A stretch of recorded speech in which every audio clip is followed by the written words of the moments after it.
Today's story is actually a story that was sent in by a few people. Apparently it's a legendary story, but I don't know anything about this, and it creates a whole saga of its own. If you want to submit your own stories, you can do so via the links down below, but don't forget to drop a thumbs up, subscribe with notifications turned on, and follow on Spotify. This story comes from NeckBeardStories and is titled The Introduction of Good Sir Samwell, or Why My Stomach Now Turns at the Smell of Spaghetti Sauce. Hi everyone, it's Lady Saber. Player 1 is me, Lady Saber, 16 years old at the time. I'm Finnish, I grew up in Belgium, here in America on a 2-year exchange program at this time. I'm still new to the country, school, going through a culture shock. I'm heavy into fencing, it's been my sport for something like 10 years. For neckbeards, this seems to make me the katana-wielding milady of their dreams. Player 2 is smooth-cheeked neckbeard, we'll call him Samwell Tarley. Fat as all get out, wears cargo shorts, bazinga shirt, sandals, and yes, the fedora. He also smells like sweat and old spaghetti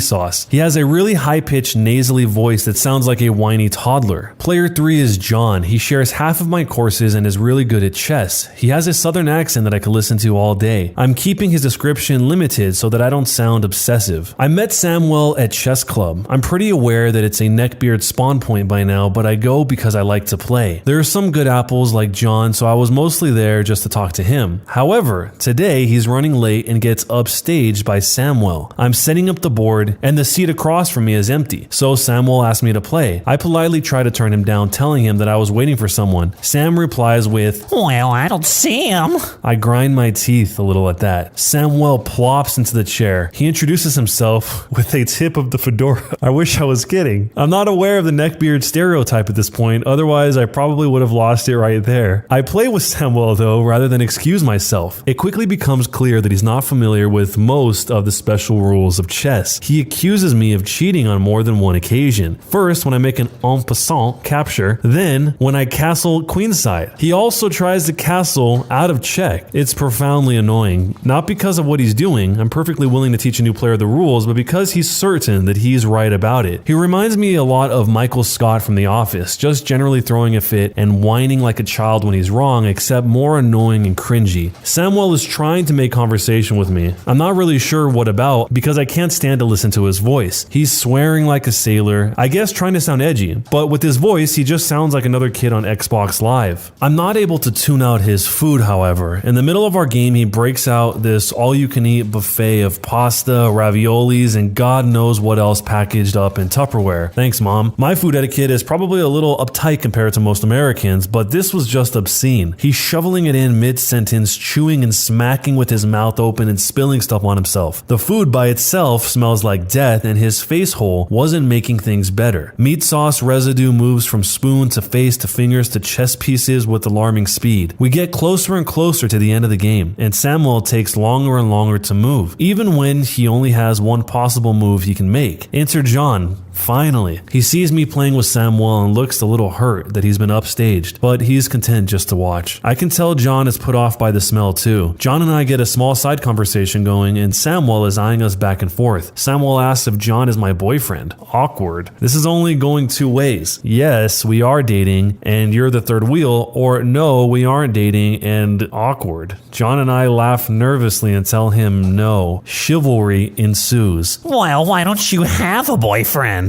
Well, I haven't been here for very long. "Okay, when you do, make sure you watch out for all the jerks and D-bags in this school who don't really know how to treat a lady." For the record, I was already well acquainted with the nice guy TM mentality. Call it morbid curiosity, but I decided to press the topic with Samwell. What do you mean? "Well, lots of guys, unlike myself, treat women like objects. Most women have never been treated like a woman by a good guy." I'm not exaggerating this quote by an inch. It's forever etched into my memory like a spaghetti stain on white pants. John is standing to the side and slightly behind Samwell, cocking his head just a bit, giving me, "Is this guy for real?" eyes. I can see the train coming down the track, so I try to change the subject, but my good, gentle sir cannot neglect to impose upon milady his philosophies. "Most girls don't realize how beautiful they really are, especially without makeup, so they degrade themselves to get the attention of guys who don't deserve them anyway. Like, I bet if you didn't wear so much makeup, you could get a boyfriend like that. 3 tries later, he snaps his fingers. I went from cringe to rage pretty quickly. Ended up making a stupid mistake, and the game ended in stalemate, which he treated like a world champion victory. There's not quite enough time left in lunch to play another game with John, but too much time to leave early. I politely decline a handshake with Samuel and stand to talk to John. Samuel, sensing that he is needed in our conversation, hauls himself from his seat. There's really only a narrow lane between the chess tables and the computers. 2 people can stand face to face, but 3 people of normal girth would have trouble. Talk about an elephant in the room. Samuel sidles up next to me, mouth breathing and sweating, injecting himself into our conversation like a bad batch insulin. I don't quite remember how, but fencing comes up and Samuel's eyes go big. Whoa, you fence? Like with swords? That's so cool. Where do you fence at? I get this question a lot more than you might think. Most people don't really know much about the sport in the United States, so this is a pretty harmless way of stimulating conversation about it. I didn't think much of it and eventually gave him the contact info for the gym that I go to. I doubted he'd ever go past Googling it, at most maybe give it to someone else. My coaches here are really fantastic people, so I try to promote them as much as possible. Holy ravioli. I was in for a shock. Fencing practice is coming up next in part 2. Part 2 will be in the next video in this series, so make sure you subscribe and turn on notifications so you don't miss that. But let's break down what just happened here. Since this is the beginning of what is apparently a long chronicling saga that the OP has with Sir Samuel, we can see here in the very, very beginning, she's basically just trying to not be mean to him in any way that she can. I mean, even when he asks her weird questions that she doesn't really like, she still kind of plays along in order to make him not feel awkward. And maybe that's because she feels bad for him or she just treats everyone nicely, whatever it is, but she picks up pretty fast how he is, it seems like. Some of the ways that she describes Samuel are kind of mean, but I mean, if this is really what happened, this is really what he did, then that's what he did. The part that seemed like got under his skin the most above anything else is the part where he says, most girls don't realize how beautiful they really are, especially without makeup, so they degrade themselves to get the attention of guys who don't deserve them anyway. Like, I bet if you didn't wear so much makeup, I bet you can get a boyfriend like that. It seemed like she almost knew exactly where that was going before it came. I mean, she even describes it as train coming down the tracks. And maybe this is just something that she's tired of hearing people say in general in life, but somehow she knew that this specific guy would say something like that. And that made her go from cringe to rage extremely fast, and understandably so. I mean, if somebody's commenting on your appearance when you don't want them to comment on anything that has to do with you, when you're already going out of your way to be nice to them, which is probably how she sees it, of course that's going to be infuriating for something like that to happen. But as we begin this saga, let me know what you guys think so far of the characters, and what would you do if you were in this situation, and who is the biggest jerk here? Because there is, I guess, a little bit of debate about who people think is the jerk in the situation. So like I said, the next part of this saga will be in the next episode of this series, but for the rest of this video, we're going to go through some more neckbeard stories. So here's the next one. My first neckbeard encounter at college. I'm not entirely sure if this guy counts as a full neckbeard, but he definitely has the appearance and some of the behaviors of some of the stories from these subreddits. So I wanted to share my experience since it's been dwelling in me for a while. I needed to get it off my chest. For context, I currently go to a London college, and because I get really stressed out over any hints of being late, I always come to school at least 20 to 30 minutes before class begins. During this time, I usually play games on my phone or on my Nintendo Switch. Also relevant, this will come later, I am short. I'm 5 foot and I identify as non-binary. Because my class is on top, the 4th floor of my college, when I arrive to school, usually the entire floor is empty save for a few staff members such as janitors. But one day, as I was walking to my usual chill space, I walked past another student from another class. I noticed he was looking at me as I went past him, but I paid him no mind. I have autism and social anxiety, so striking up conversations with strangers isn't really my thing. Plus, I just wanted to play The Binding of Isaac before class, and that was the only thing on my mind at the time. As I put down my backpack, took off my coat, took a few bursts of my inhaler, I could hear somebody approach me. I assumed it was a staff member going to their office since there's one close to where I relax, but then I felt a presence really close to me, and then a hey. I look up and I see that student I walk past. He's big, no offense, but taller than me and generally somewhat intimidating to me, comparing my small stature to his. Being a friendly people pleaser, I decided to engage in conversation as much as my adrenaline and anxiety was going off, and I was visibly shaking a little. He asked me what my name was, and I told him Allie. He was like, a woman called Allie. That's interesting. Important to note, he referred to girls as women and boys as dudes. Really weird to me. When I told him, oh, well, I identify as non-binary and Ali is my preferred name, he seemed pretty shocked about it. I totally understand people may be taken aback by meeting someone transgender for the first time, but something felt kind of off about the way he went about it, being overly cautious about referring to me. But no worries, I've had worse. I'll cut down the rest of our conversation that day since I don't remember some of it, but something to point out was the way he boasted about his high IQ. He proudly told me after college he wanted to do both university and an apprenticeship, and whilst this can be done in some classes, I tell him that's kind of difficult to pull off. And what was his response? I'll be fine, I have a high IQ, with a big smile. Also, when he asked me how old I was and found out I was a year older than him, I laughed it off like, haha, I know, Filipinos are small. I'm half Filipino. And he just went, aren't Filipinos supposed to be dark skinned? I don't know, that really took me off guard. Anyway, our second time meeting, our final interaction really took the entire cake plus the plate and the whole dining table. This was the most absurd and red flag waving interaction I've ever had so far in my entire life. We hadn't seen each other for a few weeks due to teacher strikes and 1 week holiday. But when he came to school, he yet again walked the entire length of the floor just to come talk to me and asked, where have you been? Obviously, I get anxious again and I'm just like, teacher strikes, holiday? Because surely he had those too. And why does he care? We only interacted once. There's no way you missed me. Anyway, he went on to tell me he got a job. That's great. It's hard getting a job at our age. And I was kind of curious what his job was. And he told me his job was a Discord moderator. I was like, you get paid to moderate a Discord server? And he nodded and told me he gets paid more than minimum wage. I was pretty shocked. I mean, no offense to moderators out there, but he was getting paid about £8 an hour to moderate one server. I was getting kind of suspicious now. What kind of server is it? I asked. It's for 11 and 12-year-olds, he said, smiling. Oh no.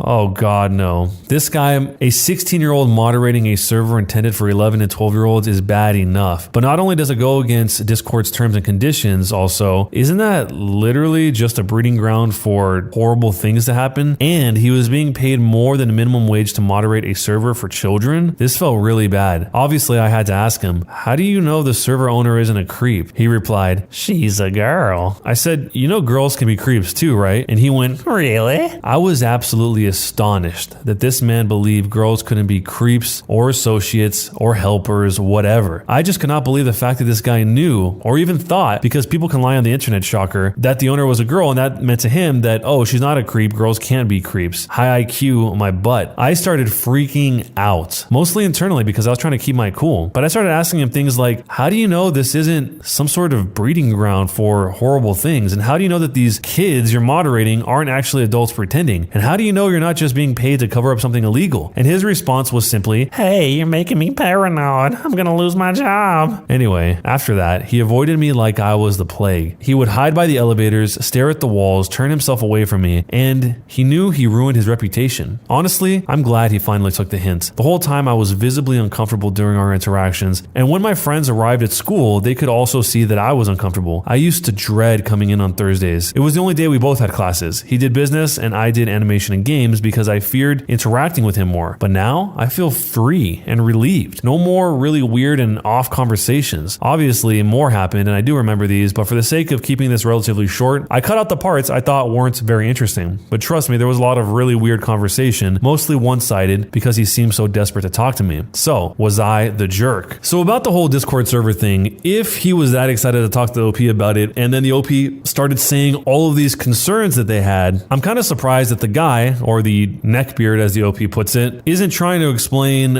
what the Discord server is when he's getting paid to do this. I mean, all he says is, stop, you're making me paranoid, but isn't actually addressing the concerns of the OP. I mean, the OP seems seriously concerned about this, and that could all be alleviated by saying, oh no, it's actually this, or it's actually that. I mean, assuming that's true, but he doesn't say anything. He just lets the OP be paranoid, and the OP kind of just has to accept it, I guess. But in this situation, the OP just seems more relieved to not have to deal with this guy anymore than to actually have to go in and investigate further to see what his job is, because the OP doesn't want to deal with him anymore. So let me know if you've ever had an interaction like this yourself, and if so, what would you do? And also, who was the jerk in this situation, if anyone? Don't forget to subscribe to the channel with notifications turned on, follow on Spotify if you haven't already, and leave your opinions down below in the comments. Thanks a lot for watching, guys. We'll see you next time.